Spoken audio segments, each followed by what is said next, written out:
আমি পদ্মজা। পর্ব ৪৫। দেখতে দেখতে চলে এসেছে শীতকাল। সকাল ১০টা বাজে, অথচ কুয়াশার চাদরে চারিদিক ঢাকা। ব্যালকনিতে দাঁড়িয়ে আছে পদ্মজা। মনটা কু গাইছে, বুকে অজানা একটা ঝড় বইছে। স্থির হয়ে কোথাও দাঁড়াতে পারছে না। ঢাকা আসার পর থেকে নিয়মিত পূর্ণা লেখার চিঠি পেত। প্রায় ৪ মাস হলো বাড়ি থেকে কোনো চিঠি আসছে না। পদ্মজা ৯টা চিঠি পেয়ে পাঠিয়েছে, একটারও উত্তর আসেনি। বাড়ির সবার কথা খুব মনে পড়ছে। ব্যালকনি ছেড়ে রুমে চলে আসে পদ্মজা। বিছানায় গা এলিয়ে দিতেই ঘুমের রাজ্যে হারিয়ে যায়। একটা সুন্দর স্বপ্ন দেখে। হাওলাদার বাড়িতে টেলিফোন এনেছে। পূর্ণা হাওলাদার বাড়িতে এসে পদ্মজার সাথে যোগাযোগ করে। পদ্মজা কথা বলতেই ওপাশ থেকে পূর্ণার উল্লাস ভেসে আসলো। আপা, আপা, আমি তোমার গলার স্বর শুনতেছি, তুমি শুনছো? শুনছি। কেমন আছিস? আম্মা কেমন আছে? বাড়ির সবাই ভালো আছে? সবাই ভালো। তুমি কেমন আছো? আমার বিশ্বাস হচ্ছে না, তোমার গলার স্বর শুনছি। আচ্ছা শোন, বলো আপা। আশেপাশে কেউ আছে? খালাম্মা আছে। এই বাড়িতে আর আসবি না, আমি যতদিন না আসবো। মনে রাখবি? কেন কেন আপা? মানা করেছি, শুনবি। আচ্ছা, কিন্তু আমি ভেবেছিলাম এবার প্রতিদিন দুলাভাইয়ের বাড়িতে আসবো আর তোমার সাথে কথা বলবো। দূর, আবার যখন আসবো আমাদের বাড়িতে টেলিফোন নিয়ে আসবো, এরপর প্রতিদিন আমাদের কথা হবে। এখন আমার মানা শোন। টাকা কই পাবে? সেদিন উনি বলেছেন নিয়ে আসবেন। আমি মানা করেছিলাম। বলেছেন তুমি আনন্দে থাকলে আমার সুখ, আমার সুখের জন্যই এখন আমার সব। আর কি বলার? দুলাভাই খুব ভালো, তাই না আপা? আমার শরীর সত্যি ভালো আছে। আছে, আগের চেয়ে ভালো। খেয়াল রাখিস আমার। রাখবো। বাতাসটা বেড়েছে, পদ্মজার গা কাটা দিচ্ছে। আচমকা এক ঘুমটা ভেঙে যায়। চট করে উঠে বসে, হাতের দিকে তাকিয়ে দেখলো টেলিফোন নেই। একদম বাস্তবের মতো অনুভূতি হচ্ছিল। পদ্মজা দেয়াল ঘড়িতে দেখে 11টা বাজে। টেলিফোন পুরো দেশে হাত গোনা কয়েকজনের বাসাতেই আছে। সেখানে গ্রামে টেলিফোন যোগাযোগ করা যাবে ভাবা হাস্যকর। পদ্মজা বিছানা ছেড়ে ড্রয়িং রুমে চলে আসে।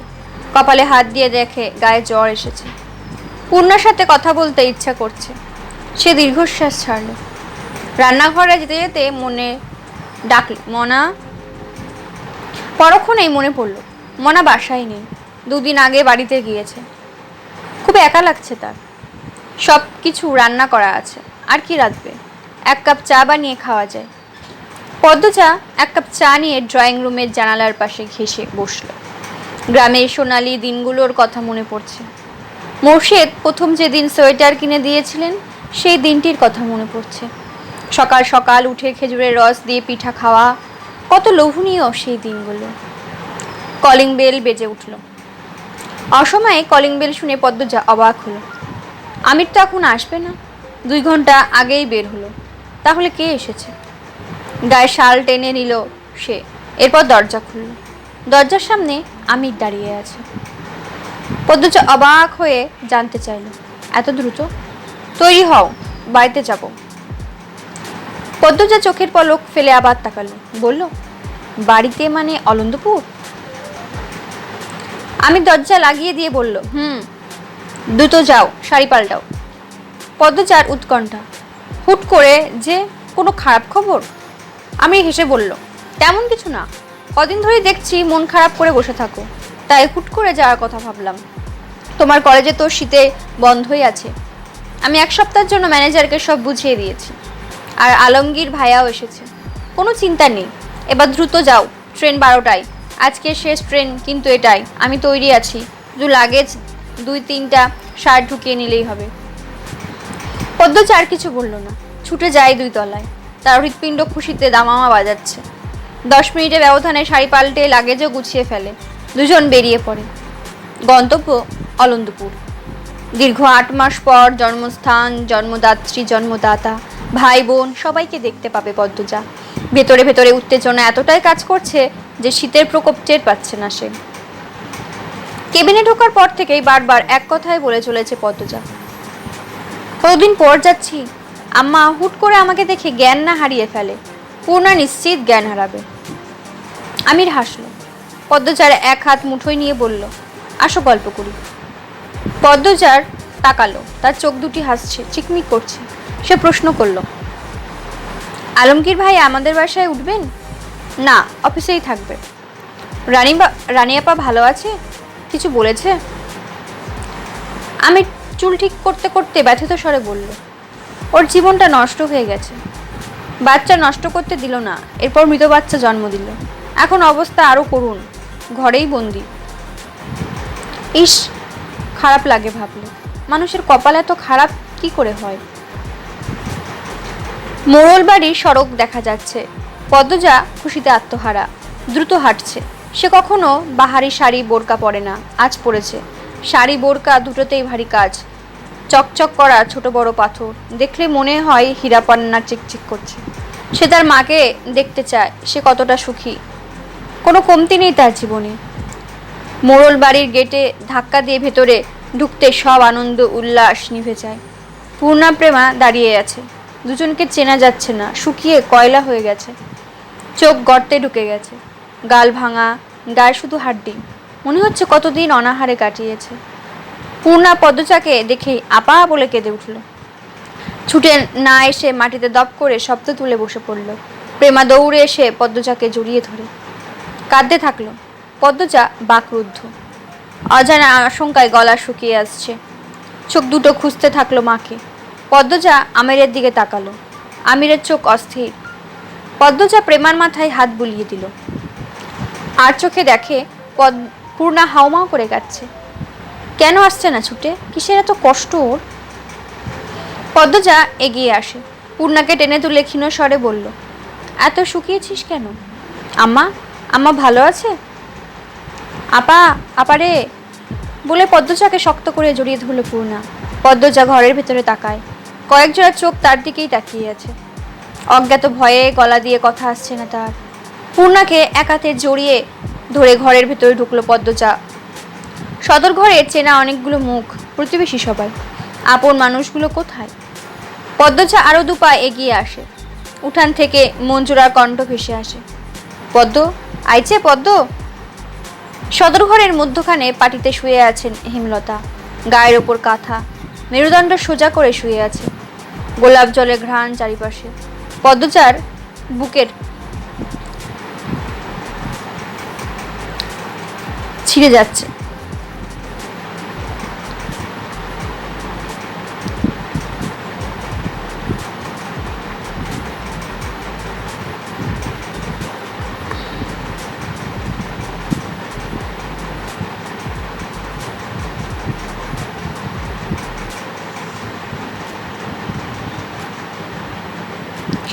পদ্মজার বুকের হাড়গুলো যেন গুঁড়ো গুঁড়ো হতে শুরু করলো।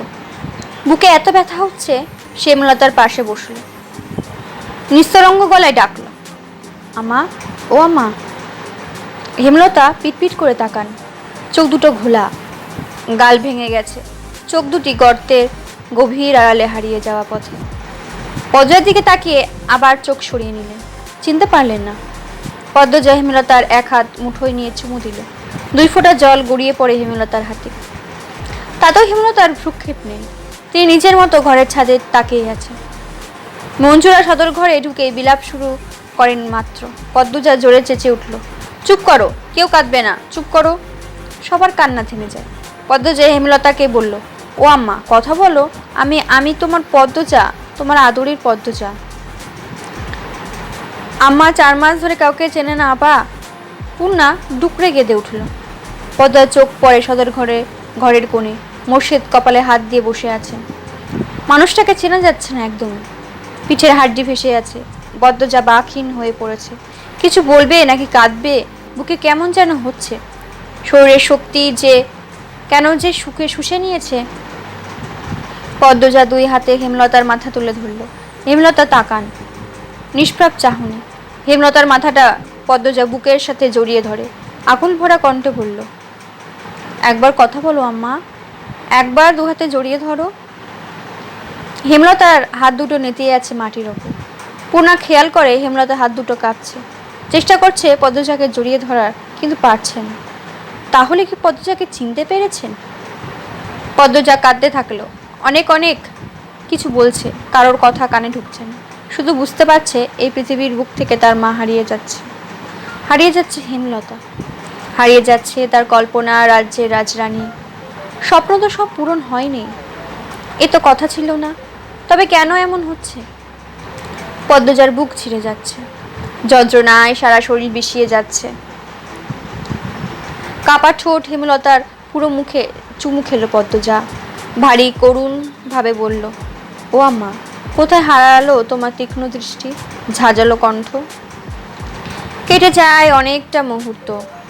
কাছের মানুষেরা ছাড়া আর কেউ নেই, কারোর মুখে রা নেই। হেমলতার মতোই সবাই বাকহীন, স্তব্ধ। কেউ খায়নি। বাসন্তী গুপ্ত ব্যথা নিয়ে রেঁধেছেন। প্রেমাপ্রান্ত আমির ছাড়া কেউ খেলো না। পদ্মজাকে অনেক জোরাজুরি করেছে আমির, পদ্মজা খেলো না। আমিরও আর ঘাটল না। পদ্মজা জানতে পারলো 2 মাস ধরে হেমলতা বিছানায় পড়ে আছেন। এক দুটো কথা বলেন মাঝে মাঝে, 4 দিন ধরে তাও বলেন না। গতকাল ভোরে মুখ দিয়ে ফেনা বের হয়েছে। এমন অবস্থায় হয়েছিল সবাই ভেবেছিল আত্মাটা বেরিয়ে যাবে। হাওলাদার বাড়ি থেকে সবাই দেখতে আসে। তখন জানা যায় আলমগীর ঢাকা যাচ্ছে। মোর্শেদ অনুরোধ করে বলে পদ্মজা আর আমিরকে খবর দিতে। ওরা যেন দ্রুত চলে আসে। রাতের ট্রেনে সকালে গোডাউনে পৌঁছায় আলমগীর। আমিরকে সব বলে। আমির সব শুনে আর দেরি করেনি, পদ্মজাকে নিয়ে চলে আসে। পথে কান্নাকাটি করবে তাই কিছু বলেনি। পদ্মজা এত সব জেনে কিছু বলল না। অভিমানের পাহাড় তৈরি হয়েছে মনে। কারোর কথা শুনতে ইচ্ছা করছে না।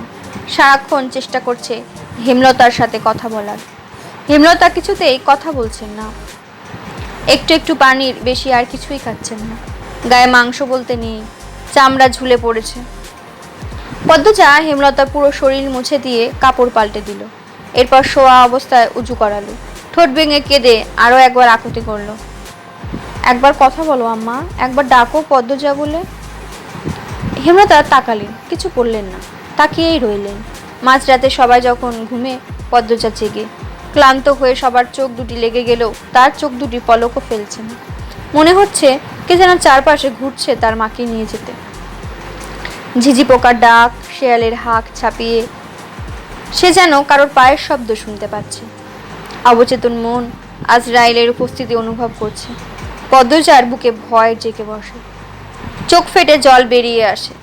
এদিক ওদিকে তাকিয়ে কেঁদে অনুরোধ করছি, আমার মাকে কষ্ট দিবেন না। মুখে হাত চেপে কান্না আটকানোর প্রচেষ্টায় বারবার ব্যর্থ হতে থাকলো পদ্মজা। কাঁদতে কাঁদতে কণ্ঠ নিভে এসেছে। ঠান্ডায় শরীর জমে গেছে। চোখটা লেগেছে মাত্র। তখনই দপদপ একটা শব্দ ভেসে আসে। পদ্মজা চমকে তাকালো। হেমলতা হাত দিয়ে মাটি থাপড়াচ্ছেন, শরীর কাঁপছে। পদ্মজা নিঃশ্বাস থেমে যায়। হেমলতার এক হাত শক্ত করে ধরে কেঁদে উঠে বলল, আম্মা, আম্মা যেও না আমাকে ছেড়ে। ও আম্মা, আমার কষ্ট হচ্ছে। আম্মা, তোমার খুব কষ্ট হচ্ছে? আম্মা পায়ে পড়ি, আমাকে ছেড়ে যেও না আম্মা, আম্মা। পদ্মজা দ্রুত হেমলতাকে জড়িয়ে ধরে, হামা করে কাঁদতে থাকে। সবার ঘুম ছুটে যায়। একসাথে করুণ কান্নার স্বরে ভেসে ওঠে মোড়ল বাড়ি। পদ্মজা কাউকে অনুরোধ করে বলে, নিয়েন না আমার আম্মাকে, কষ্ট দিচ্ছেন কেন এত? আমার কষ্ট হচ্ছে আম্মা, ও আম্মা, আম্মা আমাকে ছেড়ে যেও না। পদ্মজা কাঁদতে কাঁদতে সূরা ইয়াসিন পড়া শুরু করলো। হেমলতা শেষবারের মতো উচ্চারণ করলো, লা ইলাহা ইল্লাল্লাহ মুহাম্মাদুর রাসূলুল্লাহ। শেষ নিঃশ্বাস ত্যাগ করে আত্মাটা বেরিয়ে যায়। শরীরের কাঁপাকাঁপি থেমে যায়। দেহটা শুধু পড়ে রয় পরিত্যক্ত বস্ত্রের মতো। পদ্মজা দেহটাকে খামচে জড়িয়ে ধরে আম্মা বলে চিৎকার করে উঠল। আশেপাশে সব বাড়ি থেকে মানুষ ছুটে আসে। পূর্ণা কাঁদতে কাঁদতে জ্ঞান হারায়। ফজরের আজান পড়ছে। আমির পদ্মজাকে হেমলতার থেকে ছাড়ানোর চেষ্টা করে। কিছুতেই প্রাণবিহীন দেহটা পদ্মজা ছাড়তে চাইল না, যেন তার ডাকেই ফিরে আসবে হেমলতা। এমন কি হতে পারে না? হেমলতার কথা বলে উঠলেন, আবার হাঁটলেন। পদ্মজাকে ধমকে বললেন, চুপ, এত কিসের কান্না? আমার মেয়ে হবে শক্ত আর কঠিন মনের, এত নরম হলে চলবে না। এটা শুধুই কল্পনা। আত্মা একবার দেহ ছেড়ে দিলে আর ফিরে আসে না, আপন ঠিকানায় ফিরে যায়। হেমলতা নামে মানুষটার আয়ুকাল এতটুকুই ছিল। তিনি উড়াল দিয়েছেন পরকালে, রেখে গেছেন আদরের 3 কন্যা। আদরের কন্যাদের ছেড়ে তো কখনো দূরে থাকতে পারতেন না, এবার কিভাবে চলে গেলেন? তিনি নিশ্চয় মৃত্যুর সাথে কঠিন যুদ্ধ করেছেন, পেরে ওঠেননি। ভোরের আলো ফুটতে পদ্মজা নিজেকে শক্ত করলো, গোসল করে এসে কোরআন শরীফ নিয়ে বসলো। হেমলতা বলতেন, বাবা মা মারা গেলে কান্নাকাটি না করে লাশের পাশে বসে কোরআন শরীফ পড়া ভালো, এতে করে কবরে আজাব থাকলে কম হয়। এই কথাটা কোনো সত্যতা নেই, তবে অনেক গ্রামাঞ্চলে মানুষ এই কথাটি মনে প্রাণে বিশ্বাস করে। সে প্রতিটা অক্ষর পড়ছে আর কাঁদছে। জীবনের আকাশে 7 রঙা রংধনু নিভে গেছে, আর কখনো উঠবে না, কোনো দিন না।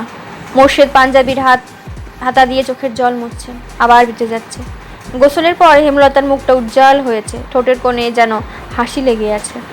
পদ্মজা হেমলতার মৃতদেহের সামনে এসে দাঁড়ায়, সাথে কাপড়ে মোড়ানো লম্বা দেহটা দেখে বুকটা হাহাকার করে ওঠে। আকাশের দিকে তাকিয়ে বলে, আমি জানি তোমার রুহু আমার পাশেই আছে। এভাবে কথা না ভাঙলেও পারতে আম্মা, বলেছিলে কখনো কিছু লুকোবো না। ব্যস্ততে ভালো থেকো আম্মা, আমি পূর্ণা প্রেমাপ্রান্তকে দেখে রাখবো। এরপর হাঁটু ভেঙে খাটিয়ার সামনে বসলো। হেমলতার কানের কাছে মুখ নিয়ে ফিসফিসিয়ে বলল, আল্লাহকে বলে খুব দ্রুত আমাকে নিতে এসো কিন্তু। আমির হিমেল সহ আরও 2 জন খাটিয়া কাঁধে তুলে নিল। কালিমা শাহাদাত বলতে বলতে তারা সামনে এগোয়। পূর্ণাকে 3 জন মহিলা ধরে রেখেছে। সে হাত পা দিয়ে ঝাঁপিয়ে চেষ্টা করছে ছোটার, তার ইচ্ছে হচ্ছে মৃতদেহটাকে আঁকড়ে ধরে রাখতে। পদ্মজা মাটিতে বসে পড়ে, কি যেন বুক ফুঁড়ে বেরিয়ে যাচ্ছে। আমা আমা বলে 2 হাত মাটি খামচে ধরে, মাটিতে মাথা ঠেকিয়ে বিড়বিড় করে, আমার আম্মাকে কষ্ট দিও না মাটি, একটুও কষ্ট দিও না। আমার আম্মাকে যত্নে রেখো, হীরের টুকরো তোমার বুকে ঘুমাতে যাচ্ছে, কষ্ট দিও না, কষ্ট দিও না। হাড় কাঁপানো শীতে কাঁপছে পদ্মজা। সন্ধ্যা থেকে খুব ঠান্ডা পড়েছে। এক কাপড়ে মাটিতে মা একা আছে ভেবে পদ্মজার অশান্তি হচ্ছিল, তাই কম্বল নিয়ে রাতের বেলা ছুটে আসে মায়ের কবরে। সদ্য হওয়া কবরের কাঁচা মাটি ঘ্রাণ আসছে। পদ্মজা কম্বল দিয়ে মায়ের কবর ঢেকে দিল। এরপর 2 হাতে জড়িয়ে ধরে কাঁদতে কাঁদতে বলল, আমা মনে আছে তোমার, যখন আমি ছোট অনেক, আব্বা আমার গায়ের কম্বল নিয়ে গিয়েছিল, তখন তুমি তোমার শাড়ির আঁচল দিয়ে সারা রাত আমাকে জড়িয়ে ধরে রেখেছিলে, মনে আছে? আমাকে কেন সে সুযোগ দিলে না? কেন বললে না তুমি মরণ রোগে আক্রান্ত? আমার জীবনে অভিশপ্ত আক্ষেপ কেন দিয়ে গেলে আমা? কেন পেলাম না আমার মাকে সন্তানের মতো আদর করার সুযোগ? কোন দোষে আমার সঙ্গ তুমি নিলে না? মৃত্যুর আগে নিজের মেয়ের সাথে এত বড় অনাচার করে গেলে আম্মা, বিশ্বাসঘাতকতা করলে। আমি তো তোমাকে অন্ধের মতো বিশ্বাস করতাম, কখনো কোনো বিষয়ে জোর করিনি, জোর করে জানাতে চাইনি। আমি বিশ্বাস করতাম তুমি সব বলবে আমায়। তুমি নিজে আমাকে বারবার বলেছ তোমার জীবনের 1 বিন্দু অংশ থাকবে না যা আমাকে বলবে না। তবে কেন সেই কথা রাখতে পারলে না? আমার কষ্ট হচ্ছে আম্মা। তুমি অনুভব করছো আমি তোমার বুকে শুয়ে অভিযোগ তুলেছি? তুমি আমার সাথে বিশ্বাসঘাতকতা করেছো, আমার কাছ থেকে কেড়ে নিয়েছো 10 মাস। তুমি পারতে আমাকে বলতে, তুমি পারতে আমাকে বিয়ে না দিয়ে নিজের কাছে রাখতে, তুমি পারতে আমাকে আরো 10 মাস আমার মায়ের সঙ্গ দিতে। আমি এত আক্ষেপ নিয়ে কি করে বাঁচবো আম্মা? কয়েকটা শেয়াল দূরে দাঁড়িয়ে আছে। মাঝরাতে কবরে ঝাঁপিয়ে পড়ে কেউ কাঁদতে পারে এমন হয়তো কখনো দেখেনি তারা। পদ্মজা হেমলতার কবরে হাত বুলিয়ে দিচ্ছে আর অশ্রু বিসর্জন করছে। আত্মহত্যা পাপ না হলে হয়তো এই পথেই বেছে নিত সে। মোর্শেদ আমির টর্চ নিয়ে পদ্মজাকে খুঁজতে খুঁজতে কবরে আসে। হেমলতার কবর দেখে মোর্শেদ দুর্বল হয়ে পড়েন। পদ্মজার সাথে সাথে তিনিও কাঁদতে থাকেন। আমিরের শব্দ ভাণ্ডারের সান্ত্বনা মজুদ নেই, সে সাহস করতে পারল না কথা বলার। কান্না থামিয়ে পদ্মজা মুখস্থ সূরা ইয়াসিন পড়তে থাকলো। সে চায় না তার মায়ের বিন্দুমাত্র কষ্ট হোক কবরে। সন্তানের আমল নাকি পারে মৃত মা বাবার শাস্তি কমাতে। যদি কোনো পাপের শাস্তি হেমলতার আমল নামায় থেকে থাকে তা মুছে যেন যায় পদ্মজার কণ্ঠের মধুর স্বরে। ধীরে ধীরে পদ্মজার কণ্ঠ কমে আসে, ঠান্ডায় জমে যায়, চোখের মনির রং পাল্টে যায়। আমি দ্রুত পদ্মজাকে কোলে তুলে নিল, এরপর মোর্শেদকে বুঝিয়ে শুনিয়ে বাড়িতে নিয়ে আসে। হেমলতা পড়ে রইলেন একা একা। শিয়ালগুলো একসাথে চেঁচিয়ে উঠল, মৃত্যুর মতো সত্য আর নেই, জন্মালে মৃত্যুর স্বাদ উপভোগ করতেই হবে। হেমলতার ঘরে পদ্মজার পূর্ণা বসে আছে, দরজা বন্ধ করে। পুরো বিছানা জুড়ে হেমলতা পরনের কাপড় চোপড়, এইসব শেষ স্মৃতি। পূর্ণা দুটো শাড়ি বুকের সাথে জড়িয়ে ধরে থেমে থেমে কাঁদছে। পদ্মজা মাটিতে বসে আছে, উস্কো খুস্কো চুল। পূর্ণা আর কাঁদতে পারছে না, বুক ফেটে যাচ্ছে তবুও শব্দ বেরোচ্ছে না। পদ্মজা হেমলতার চুড়ি দুটো হাতে নিয়ে বলল, আমা বলে এখন কাকে ডাকবো? পূর্ণা, আমাদের আম্মা কই গেল? পূর্ণা বিছানা থেকে নেমে আসে, পদ্মজাকে জড়িয়ে ধরে ভাঙা স্বরে বলল, আল্লাহ কেন এমন করলো আপা? আমাদের প্রতি একটু দয়া হলো না? এই ঘরটায় আর আসবে না আম্মা। আপা, আম্মা আসে না কেন? আপা, আমার শ্বাস নিতে কষ্ট হয়, আমাকে মেরে ফেলে। কাঁদিস না বোন, আমাদের সবার আবার দেখা হবে পরকালে। এরপর আর মৃত্যু নেই, অনন্তকাল একসাথে থাকবো, ঠিক দেখা হবে। পালঙ্কের ওপর একটা পুরাতন খাতা পদ্মজা হাত বাড়িয়ে নিল। পূর্ণা এই খাতার প্রতিটি অক্ষর আগেই পড়েছে, তাই আর ঘাটল না। সে ক্লান্ত দেহ নিয়ে মাটিতে শুয়ে পড়ে। পদ্মজা খাতার পৃষ্ঠা উল্টায়। আমার আদরের পদ্মজা, আজ 15 দিন তোর বিয়ের। প্রতিটা রাত আমার নির্ঘুমে কাটে। পুরো বাড়ি জুড়ে তোর স্মৃতিগুলো আমার বিষে জর্জরিত করে দেয়। মেয়ে হয়ে জন্মালে বিয়ে করে শ্বশুরবাড়ি যেতেই হয়, তবু মানতে কষ্ট হচ্ছে আমার মেয়ে সারা জীবনের জন্য অন্যের ঘরে চলে গিয়েছে। বলেছিলাম আমার জীবনের বিন্দুমাত্র অংশ তোর অজানায় রাখবো না, সেই কথা রাখতে আমি লিখতে বসেছি। স্বপ্ন ছিল তোকে অনেক পড়াবো, অনেক অনেক দিন নিজের কাছে রাখবো, কিন্তু মানুষের সব স্বপ্ন কি পূরণ হয়? দীর্ঘ 2 বছর আমার শরীরে বাসা বেঁধেছিল এক রোগ। প্রাথমিক অবস্থায় ছিল, কিন্তু পাত্তা দিইনি। যখন তো ম্যাট্রিক পরীক্ষার জন্য আকবরের ভাইজানের বাড়িতে গেলাম, তখন একজন ভালো ডাক্তারের সাথে আমার দেখা হয়। তিনি আকবর ভাইয়ের বন্ধু। দেখা করতে এসেছিলেন, তখন তুই পরীক্ষা কেন্দ্রে ছিলি। ওনার নাম আসাদুল জামান, বিলেত ফেরত ডাক্তার। কথায় কথায় আমার সমস্যাগুলোর কথা বলি, তিনি খালি চোখে আমাকে দেখেন, কিছু প্রশ্ন করেন। ওনার ধারণা জানান আমি পার্কিনসন্স ডিজিজ নামক প্রাণঘাতী রোগে আক্রান্ত, যার 80% লক্ষণ আমার সাথে মিলে যায়। তিনি দ্রুত আমাকে পরীক্ষা করতে বলেন। এই রোগের চিকিৎসা তো দূরে থাক, দেশে এই রোগ পরীক্ষার কেন্দ্রও হাতে গোনা 1 থেকে 2টা আছে। সেদিনটা আমার জীবনে বড় ধাক্কা ছিল। আমি দিক দিশা হারিয়ে ফেলি। আমি মারা গেলে আমার 3 মেয়ের কি হবে? কি করে বাঁচবে? ভয়ানক এই রোগ নিয়ে তোর সামনে হাসতে আমার ভীষণ কষ্ট হতো, তবু হাসতে হতো। মহিব খুব ভালো ছেলে, তাই তাদের প্রস্তাব ফিরিয়ে দেইনি। আমি মারা যাওয়ার আগেই তোর ভবিষ্যৎ নিশ্চিত করতে চেয়েছিলাম। বিয়ে ঠিক করে ফিরে আসি গ্রামে। প্রতিটা দিন, প্রতিটা মুহূর্ত অসহনীয় যন্ত্রণায় কাটতে থাকে। আসাদুল জামান ঢাকার এক হাসপাতালের নাম লিখে দিয়েছিলেন, সেখানে এই রোগের পরীক্ষা করা হয়। 100% নিশ্চিত হওয়ার জন্য পরীক্ষা করানোটা জরুরি।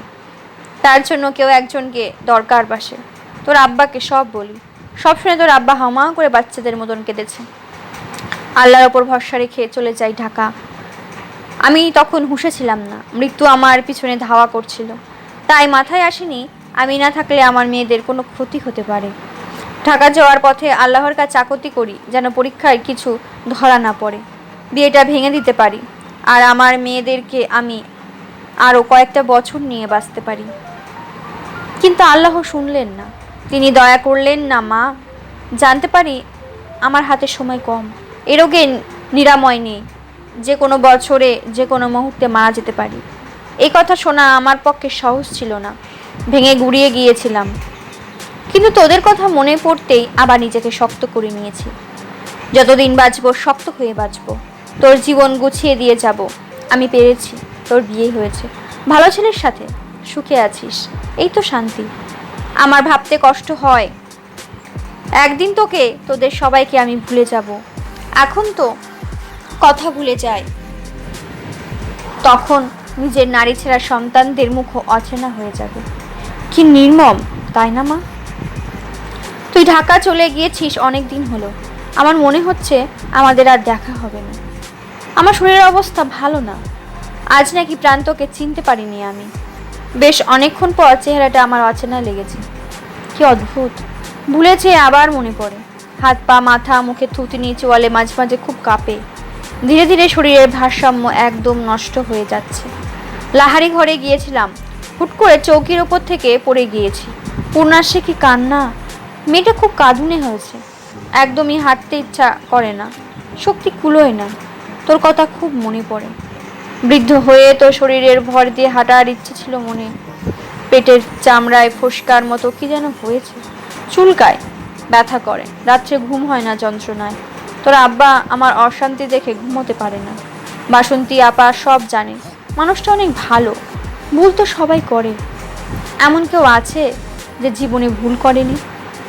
বাসন্তী আপার রান্না নাকি অনেক মজার হয়, খুব ভালো ঘ্রাণ হয়। প্রান্তপ্রেমা সারাক্ষণই বলে, কিন্তু আমি সেই ঘ্রাণ পাই না। ঘ্রাণ শক্তিটাও লুপ্ত হয়ে গেছে। কদিন ধরে টয়লেটেও হচ্ছে না, খাবার গিলতে পারি না। কোন পাপে এমন করুণ দশা হলো আমার? বোধহয় আর শক্তি পাবো না লেখার। পুরনো সব কিছু স্থায়ীভাবে ভুলতে আর কতক্ষণ? সব লক্ষণ তো জেগেই বসেছে শরীরে, বাকি শুধু দুনিয়াটাকে ভুলে যাওয়ার। আজ সারা রাত জেগে আরও কিছু কথা লিখতে চাই।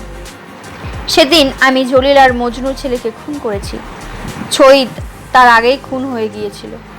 আটপাড়ার বড় বিলের হাওড়ের টিনের ঘরে ওরা তিনজন সব সময় জুয়া খেলা, গাঁজা খায়। সেদিনও গাঁজা খেয়ে পড়েছিল। গিয়ে দেখি ছইদের লাশ এক কোণে পড়ে আছে। দা হাতে দাঁড়িয়ে আছে তোর দেবর রিদওয়ান। ও আমাকে দেখে পালিয়ে যায়। এরকম দৃশ্য দেখে অপ্রস্তুত হয়ে পড়ি, তবুও থেমে থাকিনি। ঘুমন্ত জলিল আর মজনুর ছেলেকে বাঁধি। বাকিটুকু বললাম না, তুই এটুকু বলবো। আমি যখন জলিল আর মজনুর ছেলেকে কোপাচ্ছিলাম, তখন রিদওয়ান ঘরের একপাশে লুকিয়েছিল। সে সব দেখেছে। আমি বের হতেই সে উল্টো দিকে হাঁটা শুরু করে। আজও জানতে পারিনি সে কেন ছৈদকে খুন করেছে। তুই ঢাকা চলে গিয়েছিস ভেবে শান্তি লাগছে।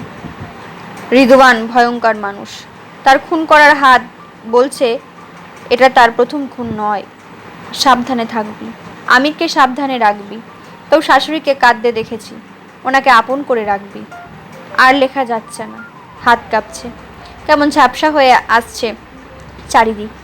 এই খাতাটা প্রান্তের লুকিয়ে নিয়ে এসেছি। আমার সব শাড়ির সাথে ট্যাঙ্কের ভেতর যত্নে রাখছি। আমার অনুপস্থিতিতে যখন পড়বি কাঁদবি না একদম। জীবনে বড় হবি, আমি না থাকলে মৃত্যুর কামনা করবি না। এটাও এক ধরনের পাপ। আল্লাহ যখন ইচ্ছে হবে মৃত্যু দিবেন। তিনি যে কারণে সৃষ্টি করেছেন তা পূরণ হলেই মৃত্যু ধেয়ে আসবে। শুধু মৃত্যুর কথা স্মরণ রাখবি, কোরআনের পথে চলবি, কোনো পাপে জড়াবি না, অন্যায়কে প্রশ্রয় দিবি না। আমাদের আবার দেখা হবে, আমার মায়ের সাথে আবার দেখা হবে। তুই তো আমার মা, আমার পদ্মজা, আমার 7 রাজার ধন, আমার 3 কন্যা, আমার অহংকার, আমার বেহস্ত। ভালো থাকবি, খুব ভালো থাকবি। মা কিন্তু দেখবো, কান্নাকাটি করতে দেখলেও পারে আমার শান্তি হবে না, তাই কাঁদবি না। আল্লাহ হাফেজ। পড়া শেষ হতেই খাতাটা বুকের সাথে জড়িয়ে ধরে পদ্মজা। হাত পা ছুঁড়ে আম্মা আম্মা বলে কাঁদতে থাকে। তার আর্তনাদে চারিদিক স্তব্ধ হয়ে যায়। পদ্মজার মাথায় ছায়া এভাবে হারিয়ে যায়। পদ্মজা কি হয়ে উঠতে পারে নিজের ছায়া নিজে? পারবে ভাই বোনদের আগলে রাখতে, বাকি রহস্যের কিনারা পৌঁছাতে? সব প্রশ্নের উত্তর আছে দ্বিতীয় খণ্ডে। খুব দ্রুত নিয়ে আসবো দ্বিতীয় খণ্ড। গ্রুপে জানিয়ে দেবো কবে আসবে আমার পদ্মজার পরবর্তী খণ্ড। ভালো থাকবেন, সুস্থ থাকবেন, নিজেদের দায়িত্ব নিজের। ধর্ষণের হাত থেকে বাঁচার জন্য হেমলতা হয়ে উঠুন। অস্থায়ী সময়ের জন্য বিদায়।